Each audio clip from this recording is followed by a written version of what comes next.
Hello, Red Sox fans, and welcome to another video. Brandon and I are here to talk about the future of the Boston Red Sox. And no, I'm not talking about time travel. I am talking about our prospects. So the prospect rankings of 2025 came out, and we want to talk about them specifically for players: Franklin Arias, Peyton Toll. I'm gonna probably butcher this, but Yostinson Garcia, also known as Password, and Kyson Weatherspoon. Am I saying that right, Brandon? Yeah, Kyson Witherspoon, first Tyson round pick. Witherspoon. So we're just going to quickly talk about our thoughts on them. They made it on this list. So Brandon, let's just throw it over to you immediately so I don't butcher anybody else's name. It's obviously, midseason update from MLB Pipeline, top 100 list.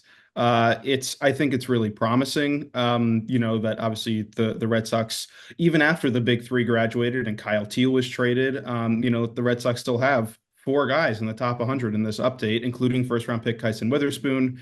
Obviously, they didn't trade any of their top prospects at the trade deadline, which, is sort of why they still have as strong of a farm system as they do. In terms of the actual rankings of these guys, Franklin Arias is 24th, Tolle is 28th, Yastinson Garcia is 78th, and then obviously Witherspoon just barely sneaks in on the list at 94th. Hopefully, obviously, he'll rise higher in the list come the next couple months and maybe next season once he actually gets onto the field in a Red Sox uniform in the farm system. Overall, again, it's still a really strong unit. Again, these are four guys that what's really fun to see is that these are four guys at different levels. Obviously, Tolle and Garcia are both at AAA right now, but Arias just made high A, and Witherspoon hasn't. I think he's at rookie ball. I don't even know if he's. I don't think he's debuted yet. So again, it's a testament to this organization and the way that Craig Breslow in the front office is trying to build this team out for the future. We talked about this with the Roman Anthony extension last week, but there's clearly a very intentional sort of uh, philosophy of this current organization to build from within, to develop these guys, to turn them into top prospects, to make them into impact big leaguers, so that the Red Sox don't have to go out and make huge free agency expenditures or trade all their top prospects for really good players like they did with Garrett Crochet. So again, I think again the big takeaway here is the fact that the Red Sox still have two top 30 guys even after they graduated the big three is a really big deal. Most organizations could not possibly fathom that. Yeah, I would completely agree. And the Red Sox aren't shy of getting these great young players up through their farm system. You've seen so many.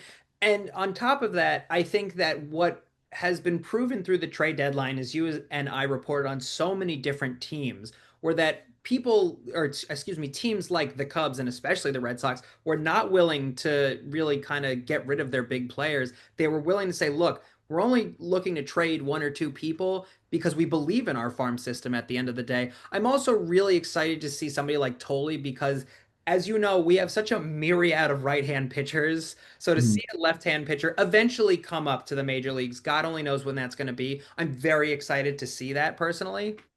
Yeah, I that's a good point. And speaking of left-handed pitchers, obviously those are the top four guys. The next two guys on the list are Connolly Early and Brandon Clark, who are both left-handed pitchers. So it's certainly we have it's a position of strength right now in the organization on the lower levels. Obviously, again, the Red Sox have been speaking about this for a while, where obviously they brought in Crochet, they traded for him or they extended him. Obviously, Brian Bayo's been having a great season. He was extended last year.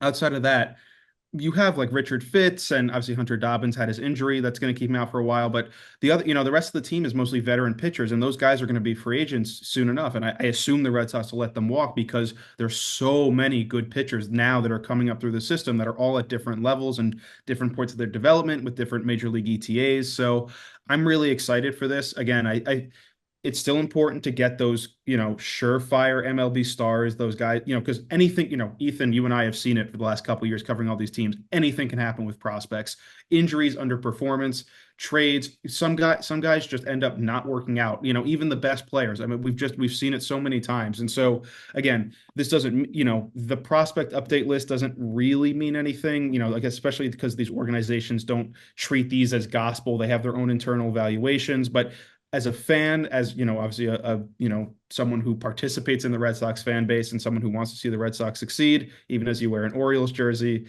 it's it's just, again, it's really strong testament to what this organization is building and what the Red Sox are trying to do, that they have so many good young players, even as they graduate their best guys. But as always, we'd love to hear your thoughts on this. Prospect lists are always fun to talk about. They're so subjective.